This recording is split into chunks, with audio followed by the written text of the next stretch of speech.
अस्सलाम वालेकुम फ्रेंड्स, आपने इंस्टेंट गीज़र के बारे में अक्सर सुना होगा कि ये चलने में बहुत ही कॉम्प्लिकेटेड है। पानी के कम ज़्यादा प्रेशर या गैस के कम ज़्यादा प्रेशर की वजह से इनके चलने में डिस्टर्बेंस होती है। और ये भी सुना होगा कि इसको ठीक से चलाने के लिए किसी न किसी टेक्नीशियन के साथ राब्ते में रहना बहुत ज़रूरी रहता है। तो इसमें सबसे बड़ी वजह गीज़र को इंस्टॉल करते वक्त की जाने वाली चंद गलतियाँ हैं, और अगर हम गीज़र को लगाते वक्त इन गलतियों का ख्याल कर लें तो हमें इंस्टेंट गीज़र के मुतल्लिक किसी किस्म की परेशानी का सामना नहीं करना पड़ेगा। तो चलिए शुरू करते हैं।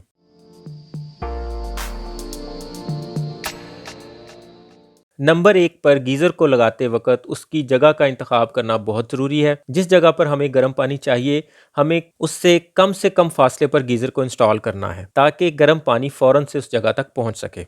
दूसरे नंबर पर हमें इसे जिस जगह पे भी लगाना है उसके दोनों तरफ कम से कम 15 इंच की जगह होना लाजमी है। कम से कम 15 इंच से पहले कोई दीवार, छत या कोई दूसरी किसी किस्म की रुकावट नहीं होनी चाहिए। अगर इतनी नहीं हो सकती तो कम से कम 1 फुट की जगह तो बहुत ज़रूरी है। गीज़र को किसी शेड के नीचे लगाना बहुत ज़रूरी है ताकि धूप और बारिश से महफूज रहे। अगर किसी वजह से शेड के नीचे जगह नहीं बनती तो गीज़र के ऊपर शेड का इंतज़ाम करना बहुत ज़रूरी है ताकि ये धूप और बारिश वगैरह से महफूज रह सके। नॉर्मली आपने देखा होगा कि लोग इसे बाथरूम में भी लगा देते हैं, तो हमें कतई किसी बाथरूम में, बेडरूम में, तहखाना में या किसी ऐसे कमरे में जहां हवा का गुजर ना हो बिल्कुल भी नहीं लगाना चाहिए। और इस बात का भी ख्याल करना है कि गीज़र के ऊपर से कोई बिजली की तारें नहीं गुजरती हों, और अगर कहीं भी जगह नहीं मिलती और इसे अगर बाथरूम या किचन वगैरह के अंदर भी लगाना पड़ता है तो इसके एग्जास्ट का मुनासिब इंतजाम करना बहुत ज़रूरी है। एग्जास्ट ना होने की सूरत में कोई भी हादसा मुमकिन हो सकता है, और इसे लगाने से पहले एक दफ़ा इसके पाइपों से पानी भी गुजारना बहुत ज़रूरी है ताकि किसी किस्म का कोई कचरा वगैरह पाइपों में नहीं रह जाए। इंस्टेंट गीज़र को जिस जगह पर भी लगाएं, मेक श्योर कर लें कि हमें इसको जो पानी का कनेक्शन देना है उसमें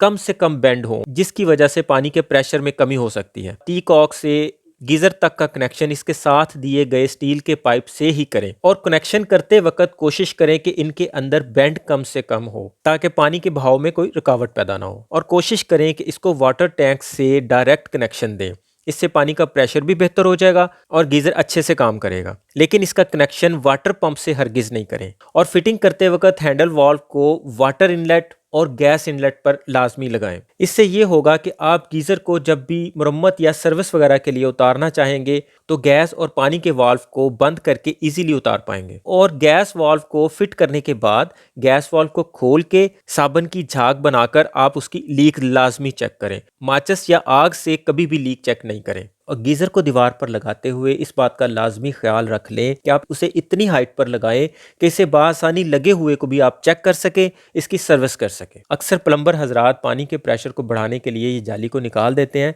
जिससे वक्ती तौर पर तो प्रेशर बढ़ जाता है लेकिन वो गीज़र के लिए नुकसानदेह होता है। अक्सर गीज़रों में गैस के इनलेट पाइप पर आग भड़क जाती है, तो उसकी सबसे मेन वजह इनलेट पाइप की नोजल पर वाशर का गलत इस्तेमाल है। अक्सर प्लम्बर इस वाशर को इस नोजल के नीचे की तरफ रख देते हैं जिससे लीकेज नहीं रुक पाती। इसे हमेशा ऊपर की तरफ रखकर लगाएं और बाद में इसकी लीकेज भी चेक करें। तो फ्रेंड्स, इन बातों पर अमल करके अगर आप कोई भी गीज़र इंस्टॉल करते हैं तो आप गीज़र के मुतल्लिक बहुत सारे मसले, बहुत सारी मुश्किलात और परेशानियों से बच पाएंगे। उम्मीद है आज की वीडियो आपके बहुत काम आएगी। पसंद आने की सूरत में लाइक और दोस्तों में शेयर लाजमी कीजिएगा। अपना और अपनों का ख्याल रखिएगा। बहुत बहुत शुक्रिया। अल्लाह हाफिज।